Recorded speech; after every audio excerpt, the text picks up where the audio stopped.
When I see you cry, that makes me smile. That makes me smile.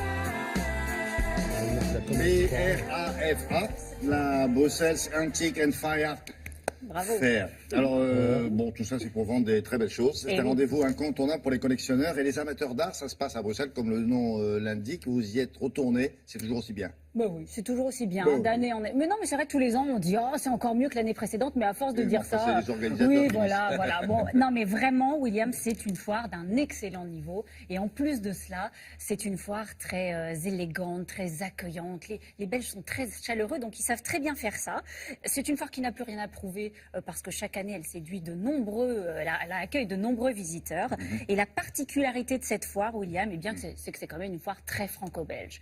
Voilà, qui colle vraiment à la clientèle belge, une clientèle qui a le sens du goût, le sens de la collection, le sens du savoir. La Belgique, c'est un peuple d'art et d'artistes, c'est un pays qui a un très beau passé dans la sculpture, dans les peintures, dans plein de choses. Et on ressent vraiment ça à la Brafa, parce que les artistes belges sont très présents, mais en même temps, il y a cette espèce de diversité incroyable, parce que bien sûr, toutes les époques et toutes les spécialités sont représentées.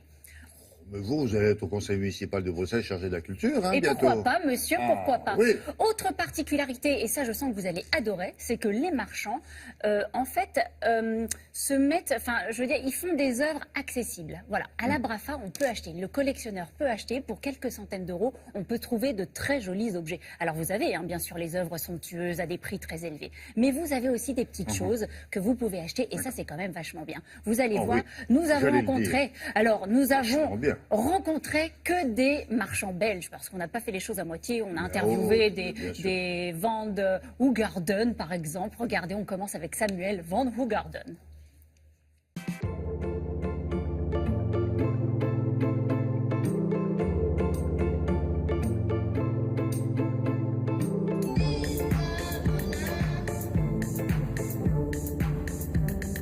Ici, je représente des artistes de l'art moderne, comme Basquiat, Calder, Chamberlain, Warhol. Et puis, je fais aussi de l'art contemporain. Je représente l'artiste belge Frederik de Keuns. Il sculpte une œuvre dans l'air qu'il fait refléter sur le mur avec une lampe.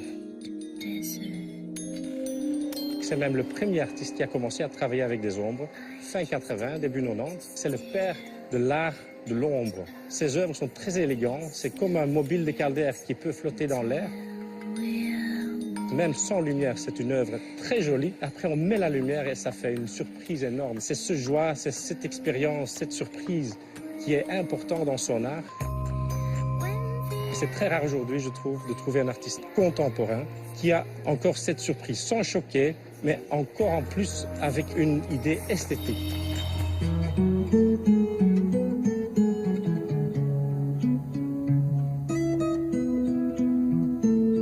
Pour cette édition de 2017, j'ai choisi entre autres un groupe de masques de la tribu des Pendé du sud-est du Congo, de la République démocratique du Congo, qui ont une particularité remarquable. Ils utilisent la couleur, essentiellement le rouge, une couleur naturelle avec un peu de blanc et de noir. Et ça, c'est assez rare dans l'art africain. Vous avez des masques avec une grande barbe très emblématique de l'art Pendé. Parfois, ces barbes peuvent être extrêmement longues.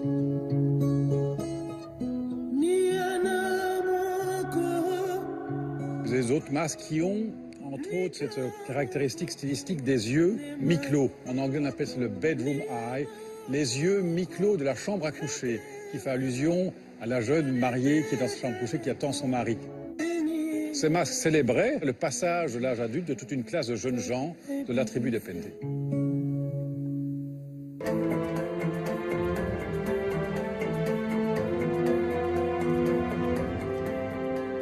Je vous présente une collection d'horlogerie. J'ai choisi de m'orienter un peu plus sur des pièces vraiment exceptionnelles et des pièces étonnantes. Et l'exemple le plus parfait pour ce genre de pendules, ce sont des pendules mystérieuses.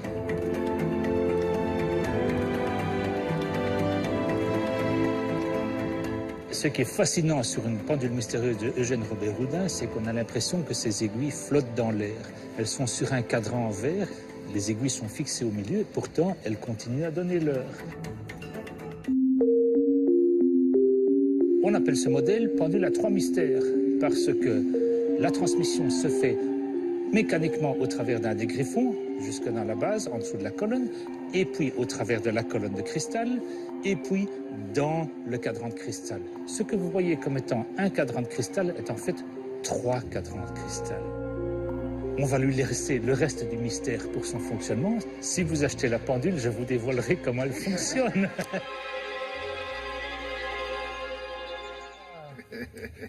Voilà, ça c'est terminé ou c'est en cours encore? Non, ça vient d'ouvrir. Ça va aujourd'hui, c'est jusqu'au 29 janvier. Voilà, bon. Tour et Taxi de Bruxelles.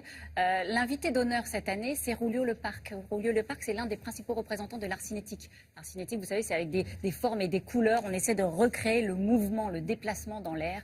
Et vous pourrez, au fil des allées, voilà, découvrir les œuvres de Rulio Le Parc. Ça, c'est un petit clin d'œil. Merci beaucoup, Mélanie.